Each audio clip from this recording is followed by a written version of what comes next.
Olá, queridos! Estamos aqui mais uma vez para continuarmos firmes e perseverantes no propósito da leitura da Bíblia em um ano. Antes de nós começarmos, dê aí o seu like, compartilhe este canal e este vídeo aqui para que as pessoas possam ser alcançadas cada vez mais pela palavra de Deus.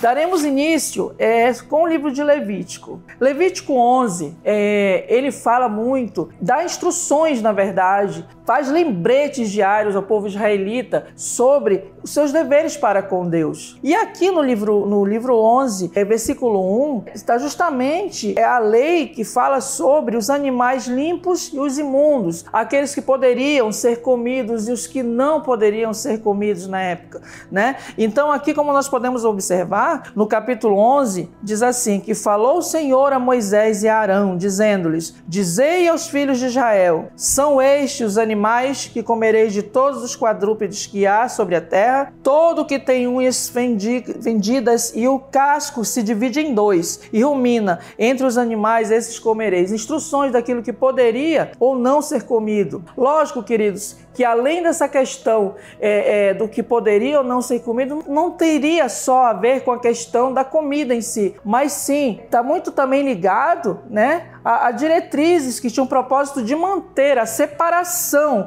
e a santidade do povo de Deus. Logo mais, no capítulo 12, você já vai observar orientações, né, diretrizes dessa lei acerca da purificação da mulher depois do parto. Purificação esta que logo que após a mulher dar à luz, ela ficaria de certa forma impura por uma determinada quantidade de dias, dependendo do sexo do bebê, onde nós podemos observar aqui, justamente no capítulo 12 de Levítico, no versículo, a partir do versículo, na verdade, versículo 2, né, que fala assim, que fala aos filhos de Israel, se uma mulher conceber e tiver um menino, será imunda 7 dias, como nos dias de sua menstruação será imunda, e no 8º dia se circuncidará ao menino e a carne do seu prepúcio, depois ficará ela 33 dias a purificar-se do seu sangue. Se você observar logo adiante, aqui no versículo a seguir, ele já fala no caso dela ter uma menina, ou seja, você vai perceber que o tempo é outro, tanto dela ficar ali reclusa ali, como também a questão do tempo dela de purificação. Então, basicamente, Levítico 11 e 12 são essa lei que deveria ser seguida,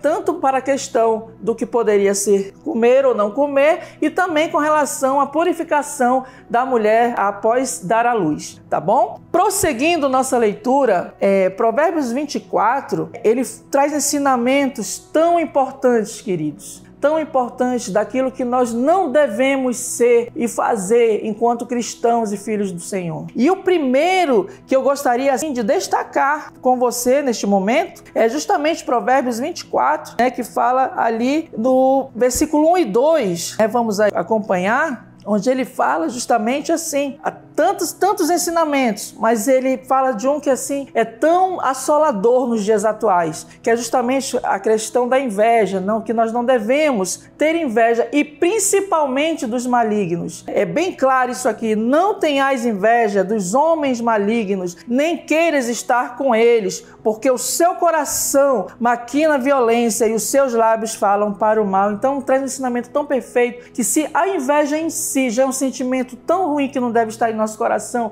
que é justamente você desejar, querer aquilo que é do outro, você imagina você querer e desejar ser como os malignos. Não, queridos. Nós não devemos jamais imitar ou desejar ser como o maligno, mas sim, sempre imitar e querer ser sempre como aqueles que fazem o bem. Outro versículo que eu gostaria de destacar está ali em Provérbios 24, 3 e 4, que fala justamente sobre a questão dos benefícios da sabedoria. Ele fala que com a sabedoria edifica-se a casa, e com a inteligência ela se firma. Pelo conhecimento se encherão as câmaras de toda sorte de bens preciosos e deleitáveis. Fala muito de um lar pleno. Ele sempre será Deus. Nós temos que ter muita sabedoria sempre para que o nosso lar seja sempre pleno do Senhor. A sabedoria, ela nos traz tanta felicidade, queridos, sermos sábios tem que ser nossa busca diária, inerente a qualquer área de nossa vida, sempre agir com sabedoria. Além disso, lá no versículo 5 e 6, ele fala também da questão do poder da sabedoria, onde ele fala que mais poder tem o sábio do que o forte, e o homem de conhecimento mais do que o robusto. Com medidas de prudência farás a guerra na multidão de conselhos e a vitória. A sabedoria é alta demais para o insensato. Mais uma vez falando da questão da sabedoria, ou seja, do poder da sabedoria. Ou seja, a sabedoria, ela é mais forte do que a força, querido.